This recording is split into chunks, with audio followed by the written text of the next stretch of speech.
This brings us finally to the last part of the methods of manipulation, and the last one is the biggest of them all, chaos sorcery. What has been known as the Hegelian dialectic, or problem, reaction, solution.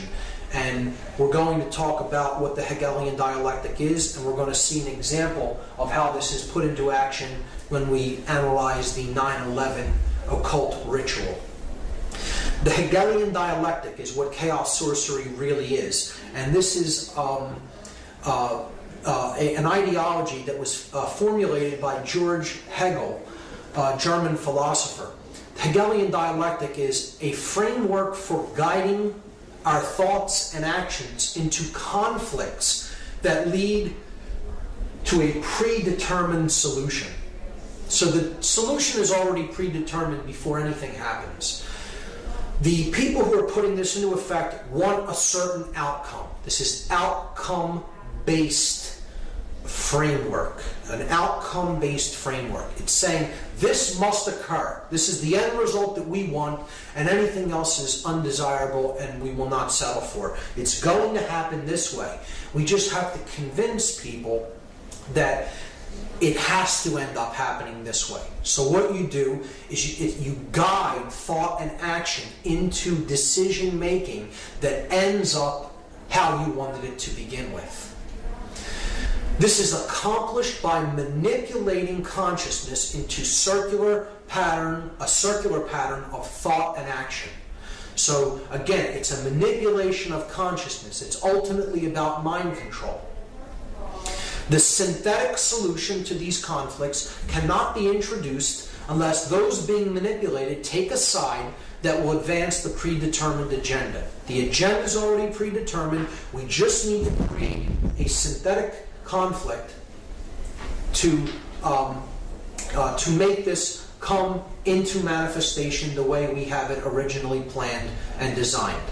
So, this is Hegel's dialectic, and it is not so much that Hegel is an evil person in his own right. This is another perversion. How chaos sorcery is used as an example of the Hegelian dialectic is it's a modified version of this dialectic for a dark purpose, for manipulation. The researcher David Icke has called this problem, reaction, solution. And it's a great term for it because it describes it perfectly. You create the problem to get a reaction, and then you offer the solution. The solution was already predetermined. But I like to call it chaos, confusion, opportunity, because I think it more accurately describes what the process that's taking place is really about. You want to create chaos. You need a chaotic situation created, because the reaction that you're looking for is confusion, not knowing what to do or how to act appropriately to the situation. Once confusion enters the mix, you have fear-based consciousness. So the person is willing to accept all kinds of limitations and control to go back to order. And therefore, that's your opportunity to bring in your predetermined solution and get them to go along with what you originally wanted.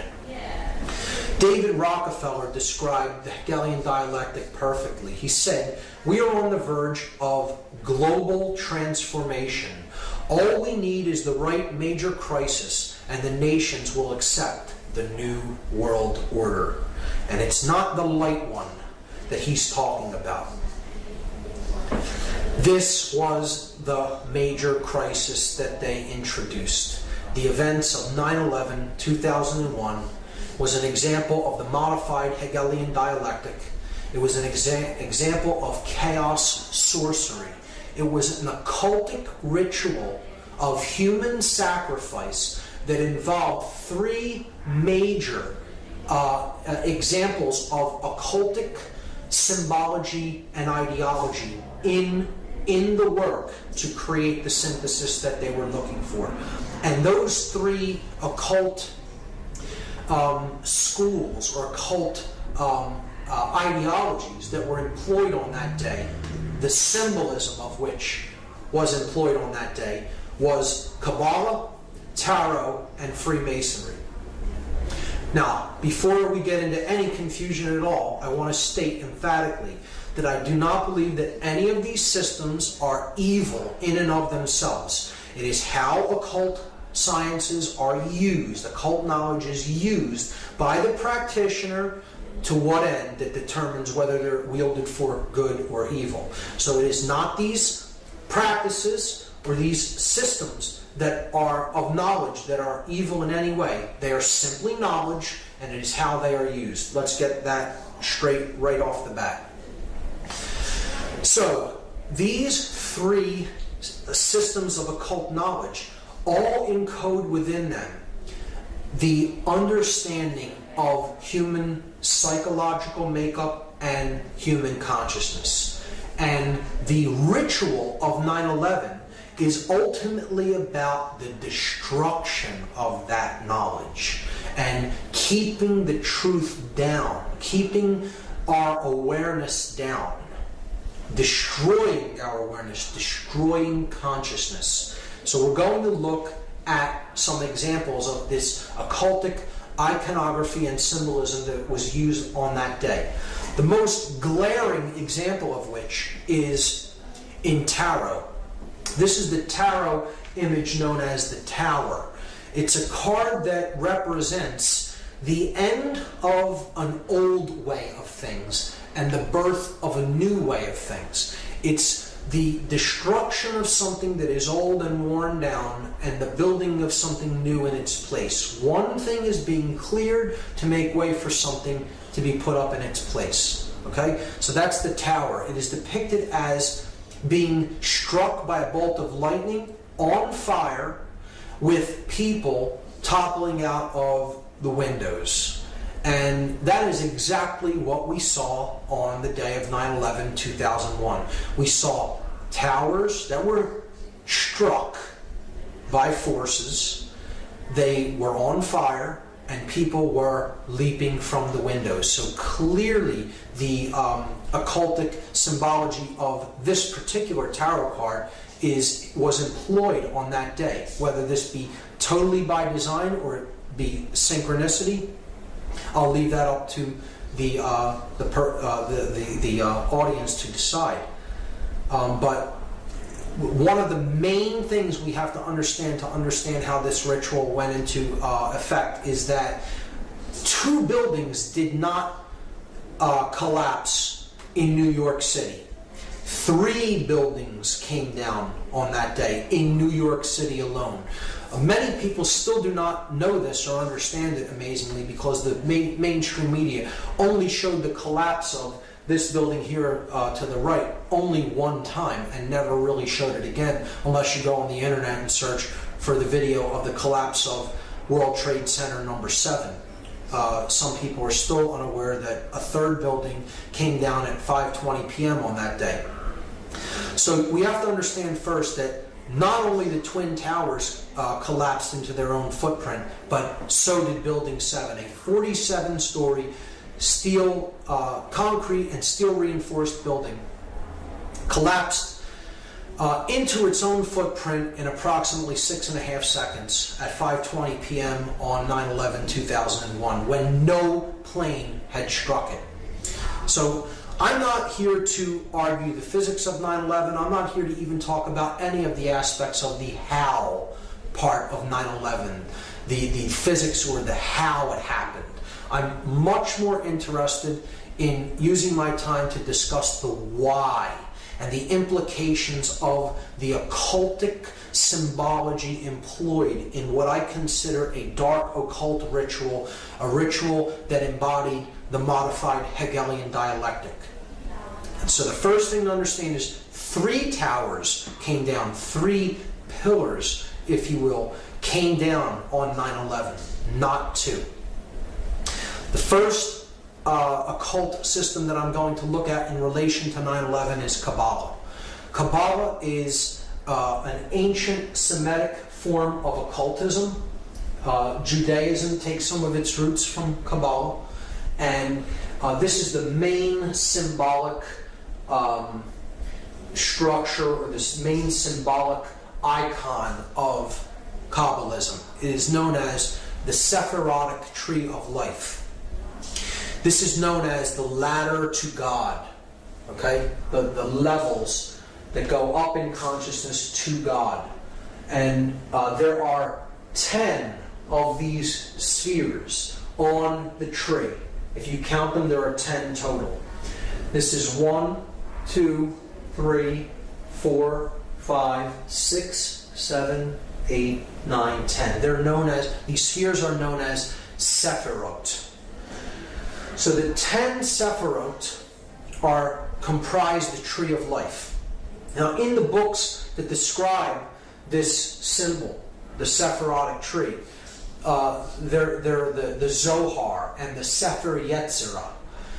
They look at it as that there are only 10 Sephirot.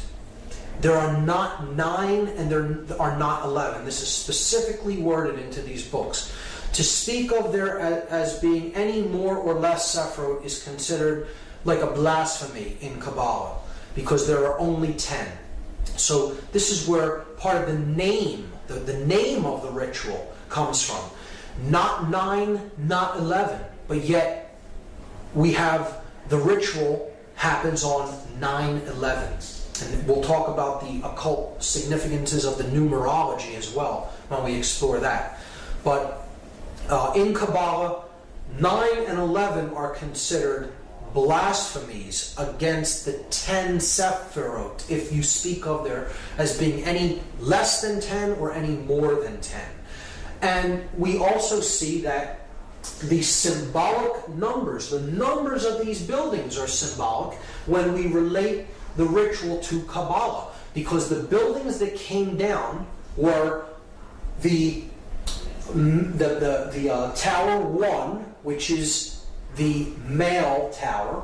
Okay? It has a phallic symbol on top. This is Tower 1 in the numbering system of the World Trade Center. The feminine tower is Tower number 2. And then this building is World Trade Center 7. So if we add them together, we get 1 plus 2 plus 7, and that equals 10. So we see there are 10 Sephirot. The building numbers total 10. So they're bringing down the 10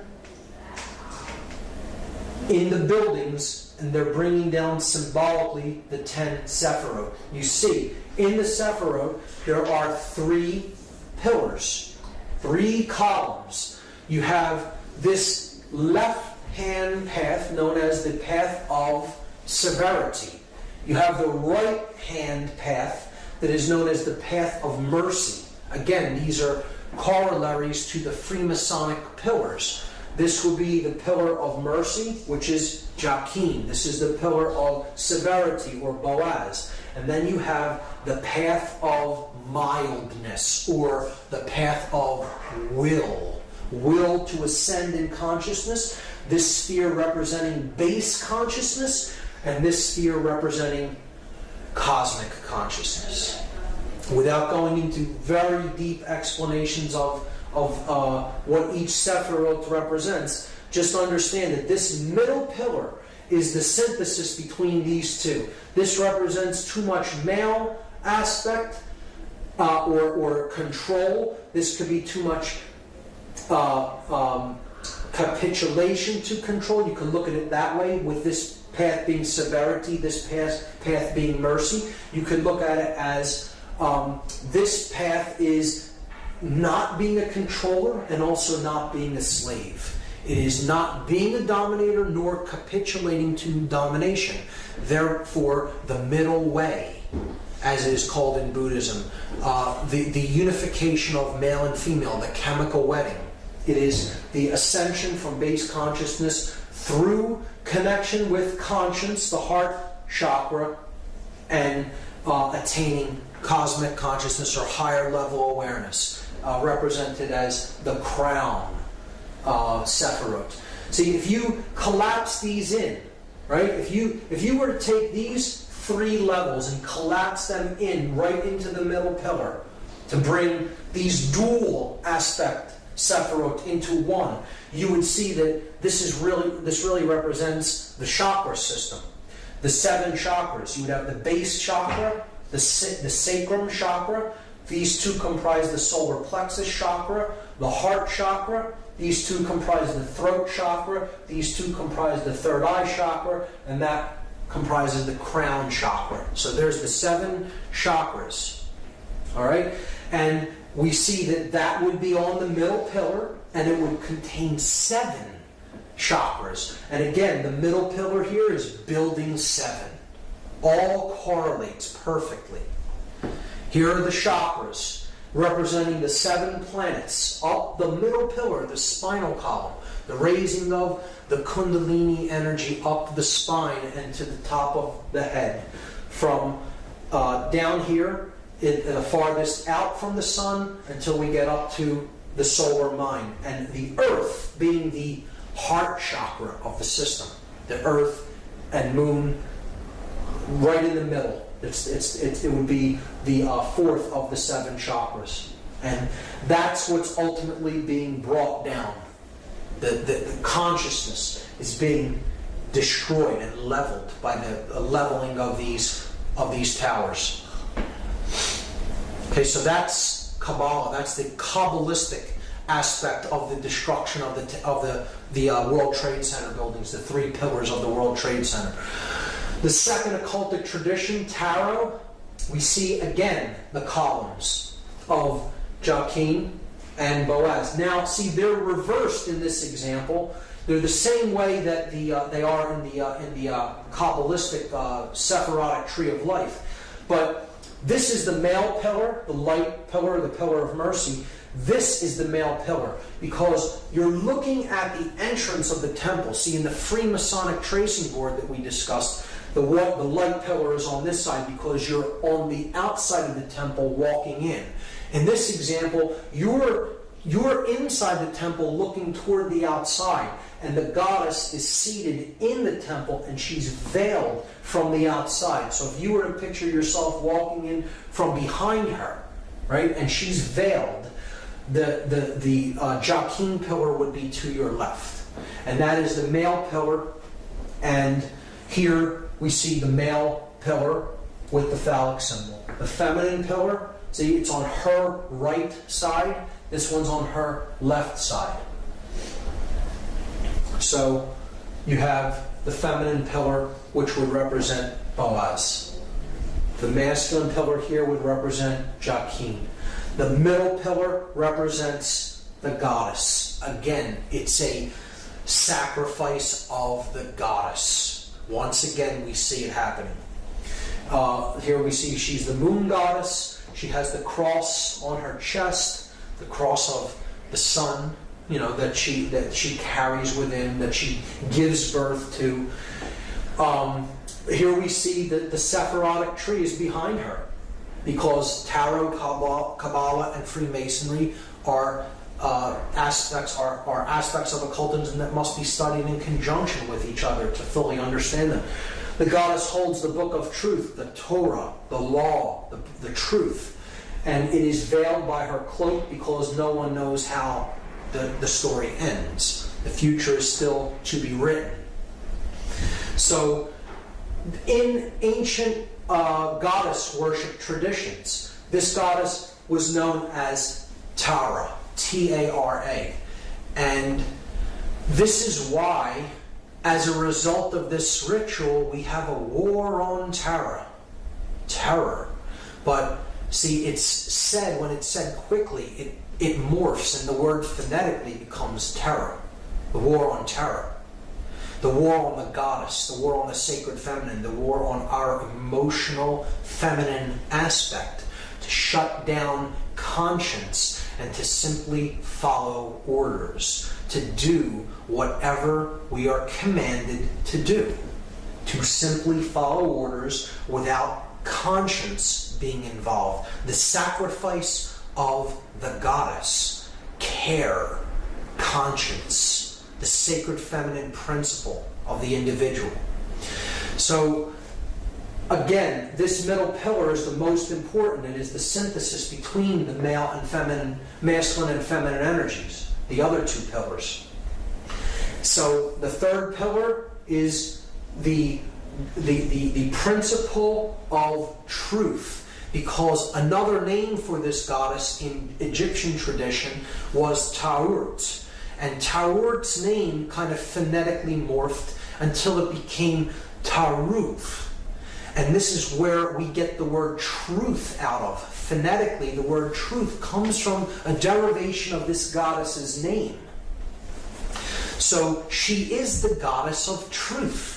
Now this is why there is a 9/11 truth movement, because they took too big of a chance in completing the ritual when no plane had hit it.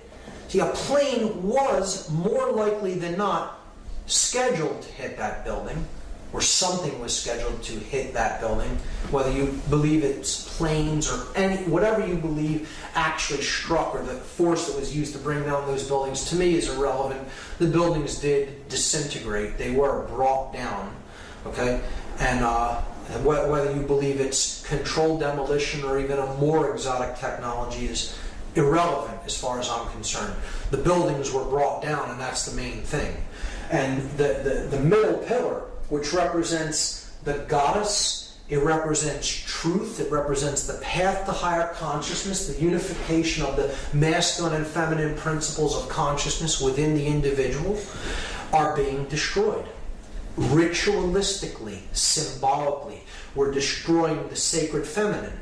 We're destroying care. We're destroying conscience. We're destroying consciousness. We're destroying truth. Okay, that's what the ritual is about. And that is why Building 7 had to be brought down. Something went awry in the plan.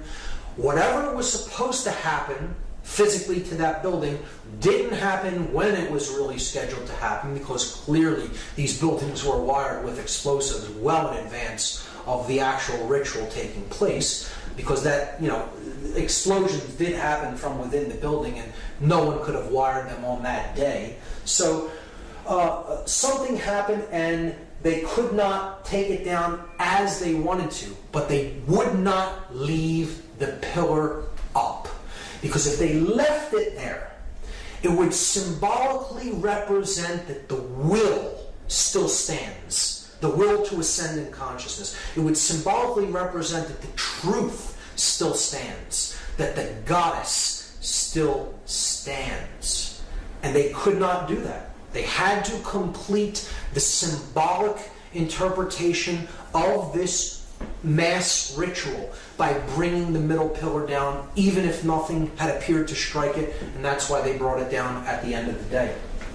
So that is the tarot aspect of it, and how the goddess ties into it. It is a symbolic sacrifice of the sacred feminine, of the goddess, once again.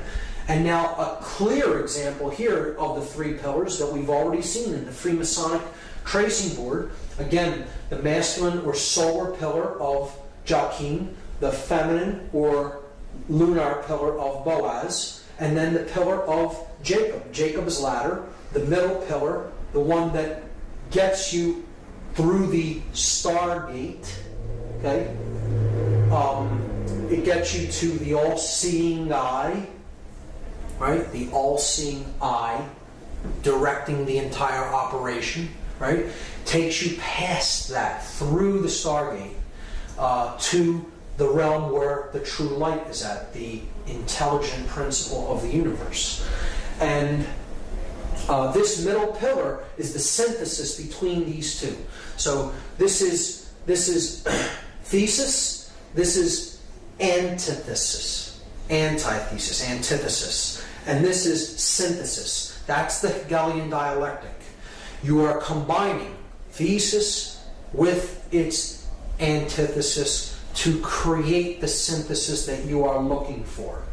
And that is the ladder to higher consciousness, to higher ground, so to speak, from which you can see the entire game board. You can see the whole floor of the house, as they call it in Freemasonry.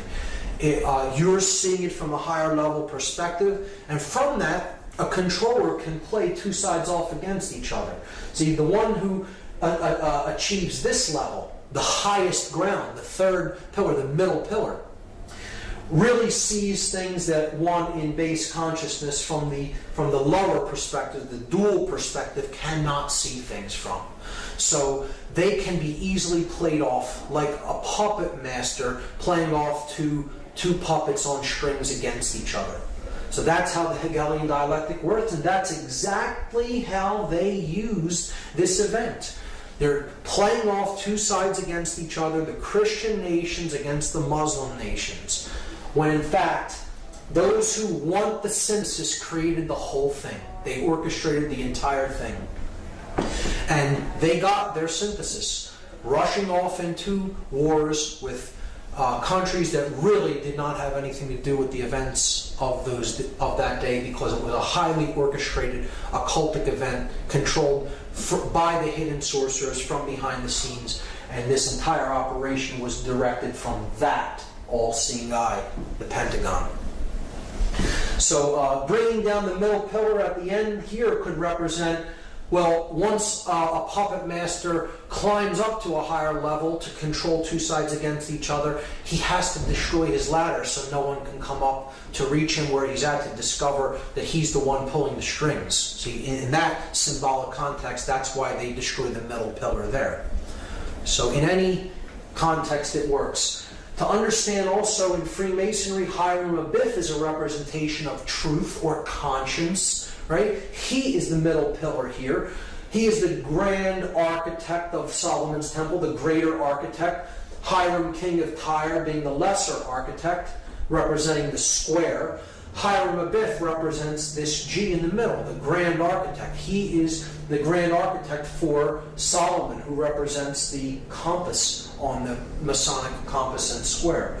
So he is also a manifestation of the truth that is the synthesis between the male and female aspects. See, and he's wearing a blindfold. Truth is blind. And again, it could symbolize an initiate who is initially blind, and then he gradually becomes the all-seeing eye through his ascent to the higher level of awareness. He begins on the floor of the house, blind to the light. He ends up at the all-seeing eye. Again, a symbolic understanding of consciousness as a journey from darkness into light. And this, again, is a representation of these pillars are a representation of the Temple of Solomon. And the original Temple of Solomon is the Giza complex. These pyramids are the mystery tradition's embodiment of the temple in man. That's what they were representing then. And the buildings in New York City are a rebuilding of this symbolic temple in New York City. Just like they were built in Giza, like the Temple of Solomon was built in Jerusalem, and then it was razed to the ground, and another version was built. It was rebuilt in New York City symbolically, and then it was destroyed again. And now they're planning on building another Temple of Solomon on the ground where the World Trade Center was destroyed. But they're doing it in a very different way this time, which we'll understand when we get to that slide. But see, Hiram Abiff, the ritual of becoming a Master Mason is about Hiram Abiff's ritual murder.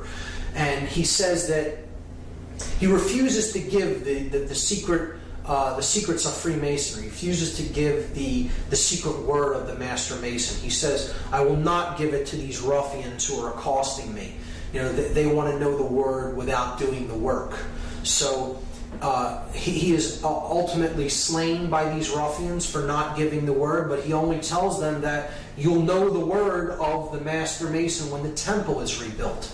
This is a symbol that the temple in man, the brain, is ultimately in a state of total disrepair. It's been destroyed through manipulation and control and taking people's consciousness down to lower and lower levels, and just completely being conditioned and accepting falsities as truths and refusing to accept truths as what is. So Hiram Abiff, as a representative and a servant of truth, refuses to capitulate to domination or become a dominator, and he is slain ritualistically for it. This is a representation of the aspect of consciousness that is base consciousness being slain and it being reborn through a connection to conscience as the widow's son. See, the widow's son is who Hiram Abiff is. And this is the son, again, of the limbic brain, the mother aspect, the feminine aspect, who does not have a male counterpart because the reptile complex, the base brain, has been put into check by our intuitive side and our conscience. So then the male child of proper moral action, the unified neocortex, is born of the widow, the mother without the father or the virgin birth. It's the Christ story retold in a different way. The widow's son is born. The unified neocortex bears the person of proper moral action because they're being born of the intuitive feminine part of the brain, and the male dominator reptilian part of the brain has fallen away. He's fallen dead. Okay, so that's what the story of Hiram Abiff is about. And he's saying to the ruffians, those in base consciousness who threatened to kill him for not giving the secrets of Freemasonry, you'll know the word when the temple here is rebuilt. And the word, the lost word of Freemasonry is equilibrium. That is the lost word. Because equilibrium is what we're striving for between the hemispheres of our brain and the masculine and feminine polarities that are indwelling within us. So they have to come to a state of equilibrium, and then the temple will be rebuilt. The brain will operate in global coherence across both brain hemispheres, and the third eye will be opened and cosmic consciousness will be awakened. That is what this story is about, and that is what the ritual murder of Hiram Abiff is about. And we'll keep that in mind when we understand that there is a new temple being built on the ruins of the old temple in New York City. Again, the complex of the World Trade Center is a symbolic representation of the original Temple of Solomon, the pyramid complex at Giza. Rebuilt in Washington, D.C., here we see the 3 pillars at Giza, 2 extremely large towers or pillars, and 1 small one. And we see it rebuilt here, the 2 large towers and then the one that is less than half of the size of the other 2. This sphere here is a representation of the Sphinx, okay, at the base of these columns. So these columns are also a symbol of the Babylonian gold-headed man depicted in the dream of Nebuchadnezzar in the book of Daniel, a prophetic book in the Bible.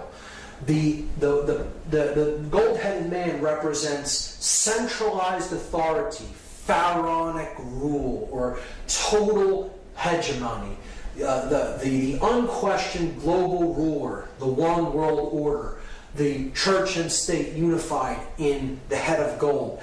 And as dynasties went on, power diminishes. It goes through the Silver Age, then it goes into the Bronze Age, and eventually you have the separation of church and state.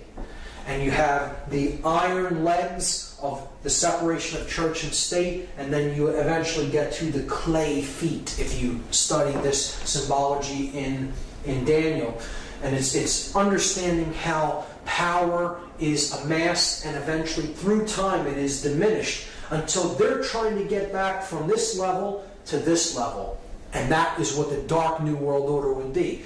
The destruction of the 2 pillars and the combining of them into one centralized authority, one world state and religion. That's what the New World Order ultimately is about, the Dark New World Order. So they're destroying these 2 iron legs. They're destroying the iron legs of the Babylonian gold-headed man to try to get back to one centralized authority of church and state. These pillars could be seen symbolically as church and state being destroyed. So where do we see the concepts of church and state? We see them in tarot on the death card of the major arcana. So we see the rider, Death, on the white horse, coming with the flag, the black flag that has the inverted pentagram on it, the destruction of spirit. He is running down a king, and he's getting ready to run down a pope or a priest. So this is the ruler of state, this is the ruler of church or religion, and he's running them both down, destroying church and state. And you see in the background the two pillars with the setting sun in the background. The light going out from the world between the two columns. Highly symbolic. This is a representation of the new temple that they're building.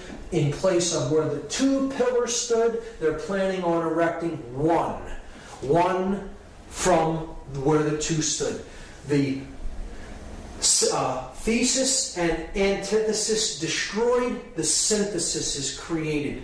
The phallic symbol, the one male phallic symbol, erected in place where the symbols of church and state symbolically once stood.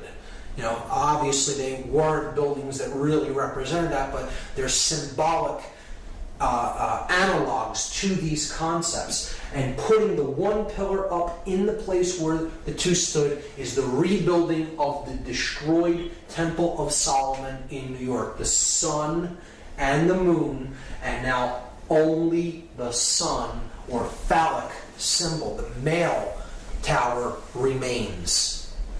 That is what 9/11 was about. 9/11, incidentally, the Freedom Tower is what that building is going to be called, and it's scheduled for completion in the year 2012. I'm sure to correlate with other dark prophecies of apocalypse or Armageddon, and which isn't what I see 2012 as being at all. I see it really being the birth of consciousness, because they're not able to put consciousness down. Their ritual failed.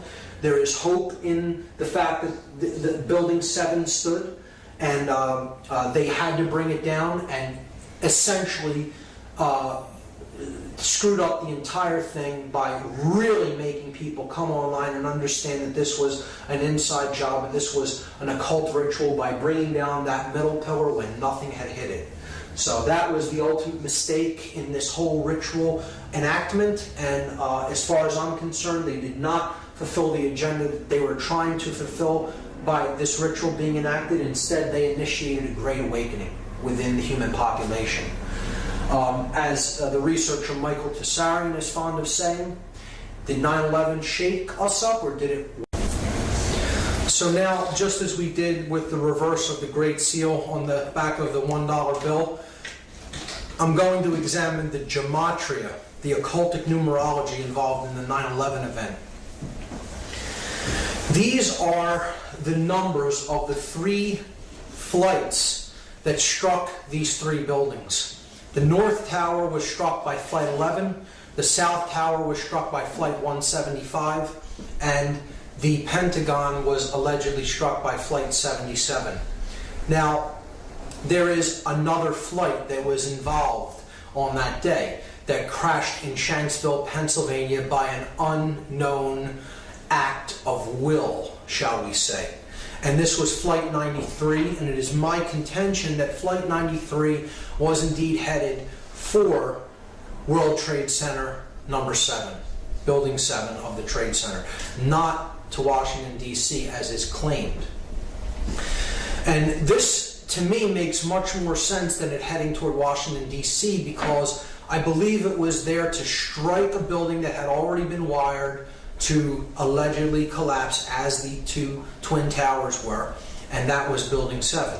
And the flight not making it to that building meant that they had to make a decision about whether to pull that building or to allow it to stand, and we know what they chose.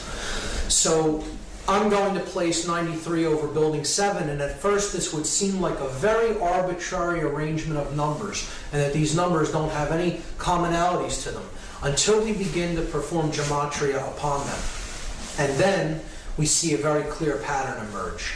So I'm going to leave 11 as is for now, and I'm going to reduce or add these two numbers together and get a total. So 9 plus 3 is 12. 1 plus 7 plus 5 is 13, and 7 plus 7 is 14.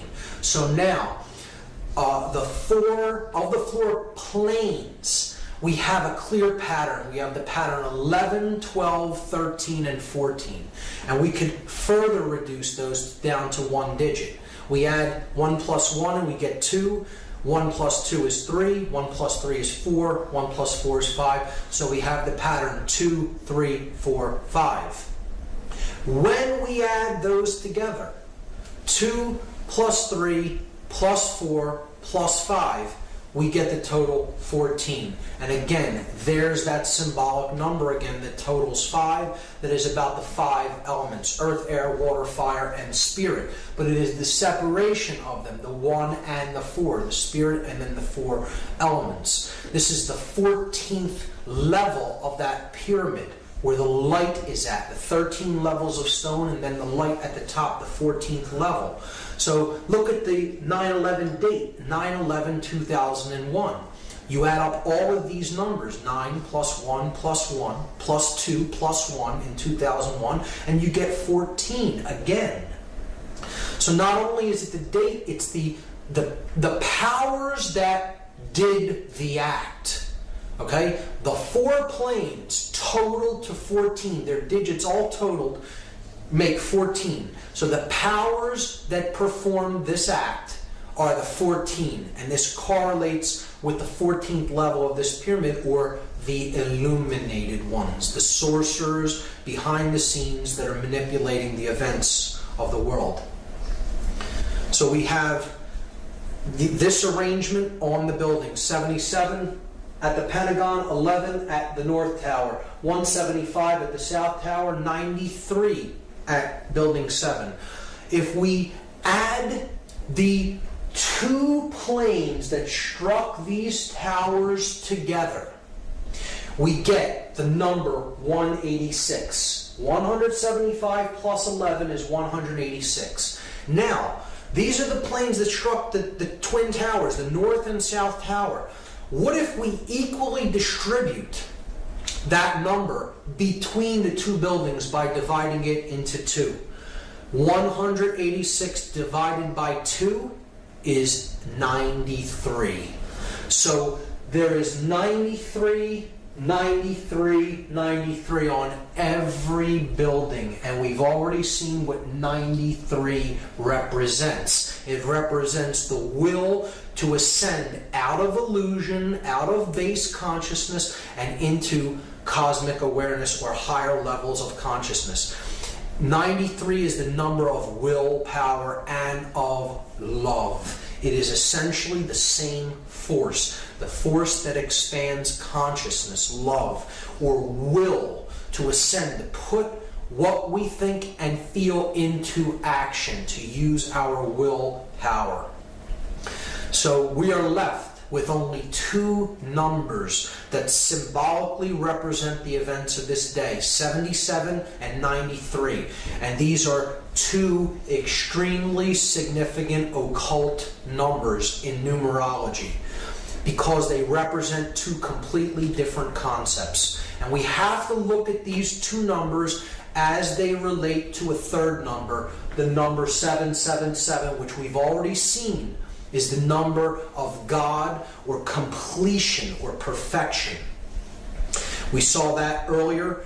The 7 chakras, the 7 planets that can be seen with the naked eye, tripled for the 3 aspects of consciousness, unified as 1 to total 3. Again, it's the number of God, the number of completion, or the number of perfection. 93 in relation to this number 777.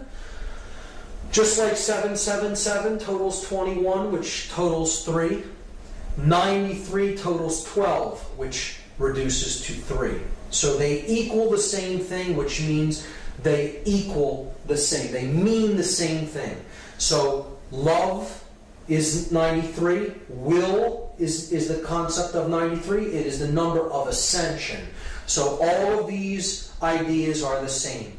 They mean the same thing. In gematria, when numerological additions total the same value, the words that they represent really mean the same thing. So 93 is 777, is love, is will, is ascension, is God, is completion, is perfection. These are all the same concept.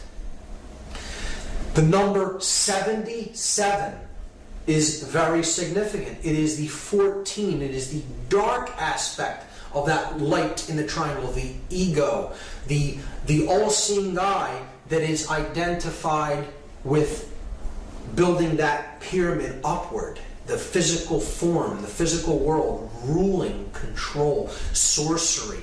It is the force of chaos. The number 77 represents chaos in all forms of occultism. It represents the sorcerer. It is the sorcerer's number.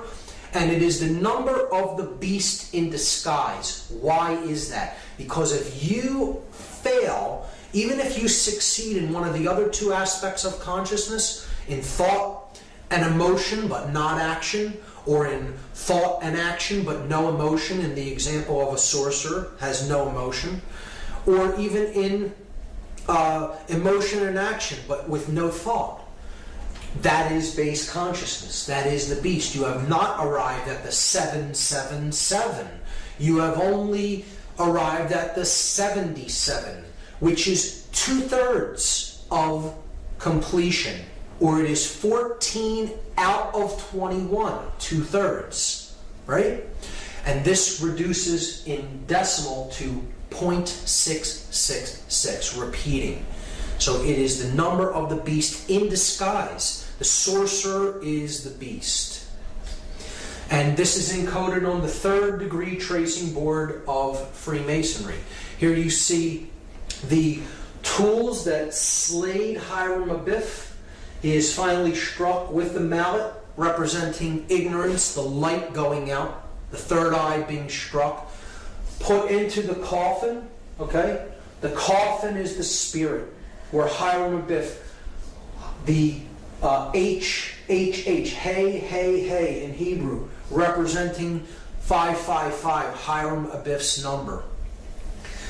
He is in his coffin because he is the spirit, he is the truth, he is the light, and he is the skull and bones is placed on top of the coffin, symbolic of the sorcerer.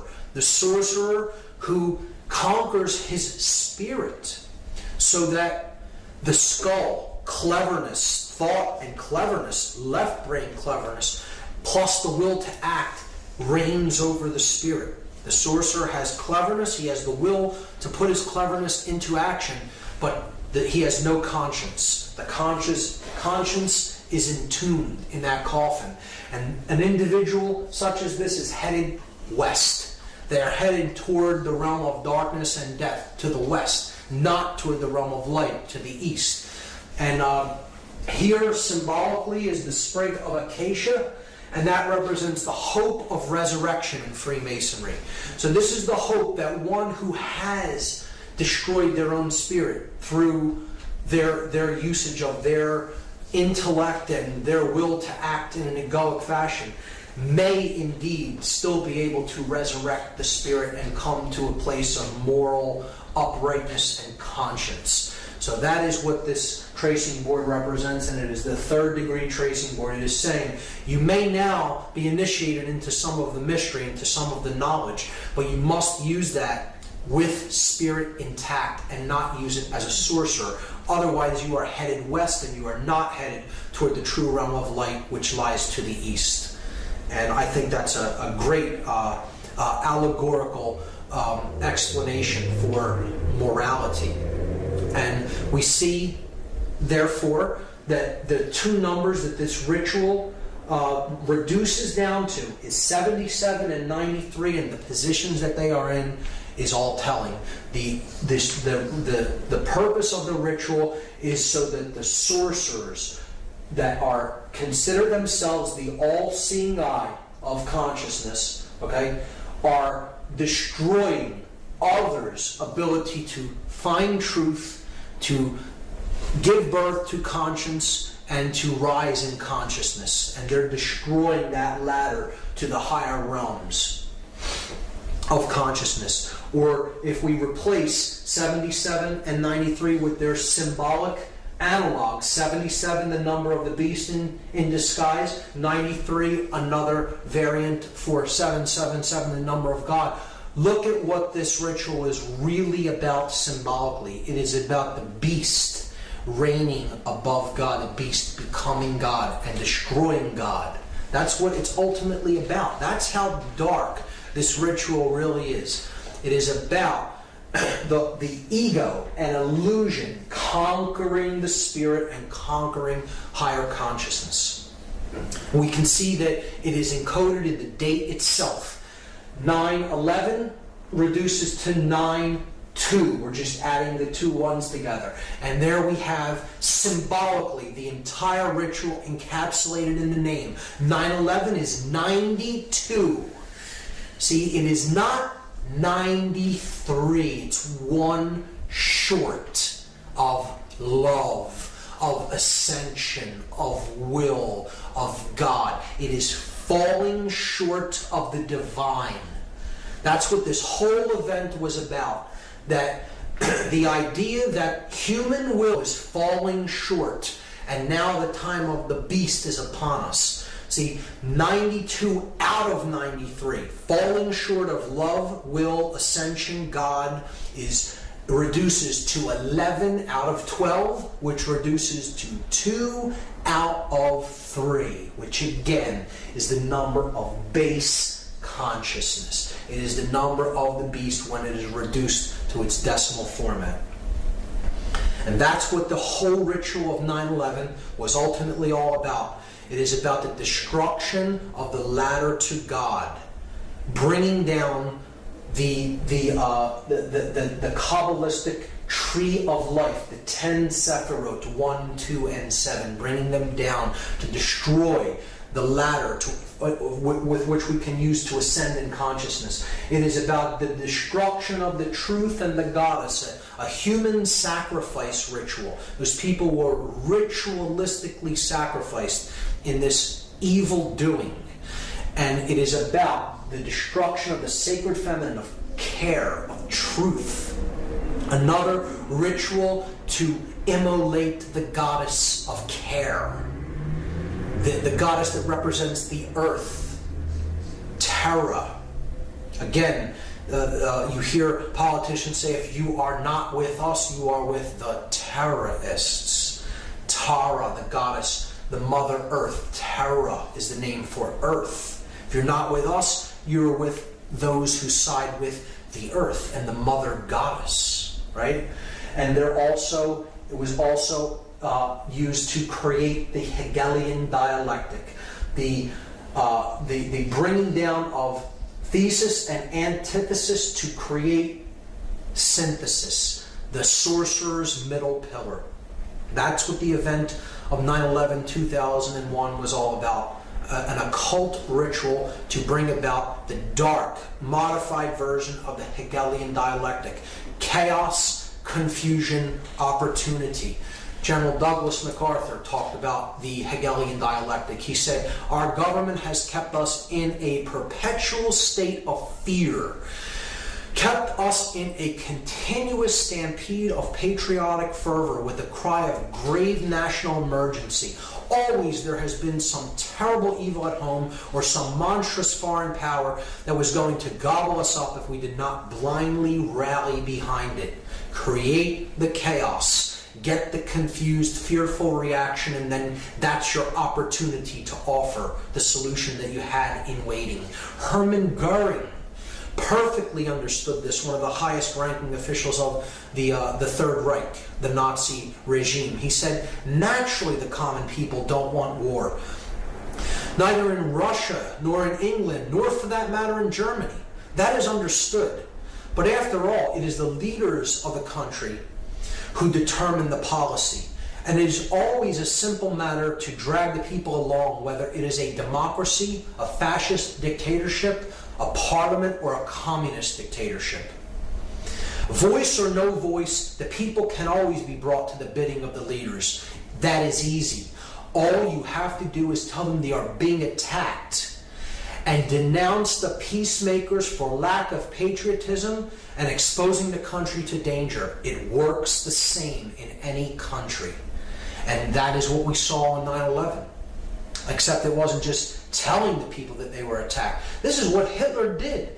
Hitler burned his own Reichstag building, the German parliamentary building in Germany.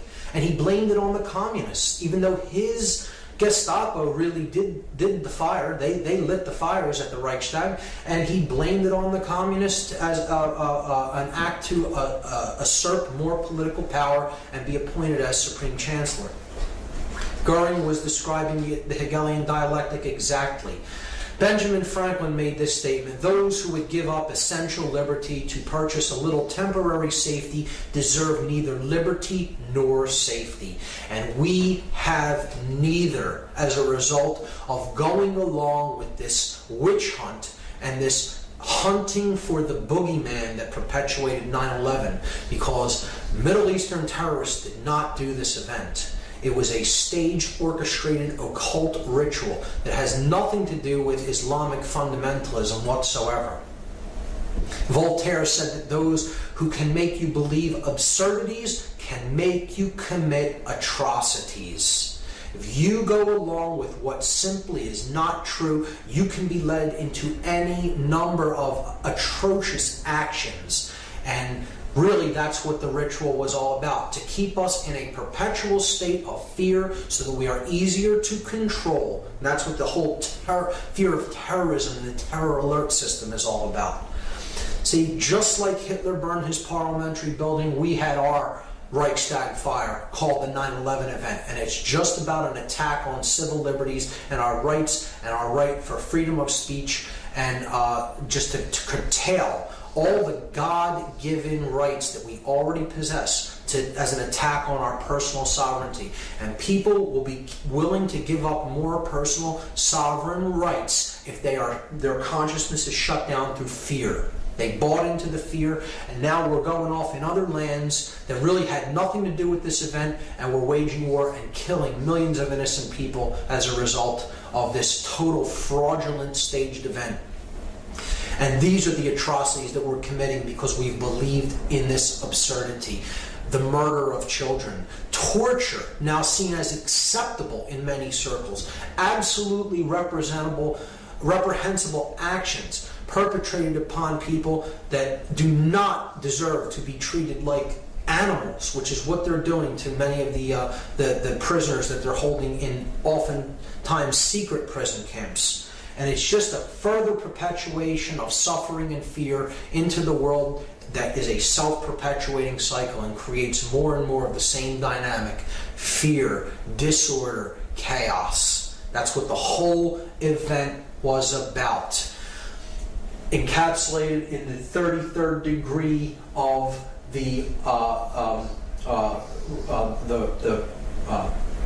33rd degree of the Order of Freemasonry is this symbol, the double-headed eagle, which represents he who sees the past and the future, because ultimately the same force is controlling both and directing both. And it's about order out of chaos. Deus meum quae jus is a Latin phrase that means God and my right. God and my right, like the divine right of kings. And ordo ab chaos, another emblem of the 33rd degree, chaos, sorcery. Our brand of order out of our brand of chaos. Now, there is a positive interpretation of this emblem and of the phrase ordo ab chaos. Order does indeed arise from chaotic situations when you look at putting water into a vessel and taking it from one level up to a higher level. That is the way consciousness ascends. It has to be a chaotic event, but then it comes up to a higher level, and then it maintains equilibrium and order again. So that is a way of seeing this principle as in a positive way. But in this event, certainly dark occultists manipulating sorcerers are orchestrating this event as an example of chaos sorcery, chaos magic, to bring about their Hegelian dialectical order out of the chaotic events that they themselves orchestrated. And that is the final method of manipulation. So now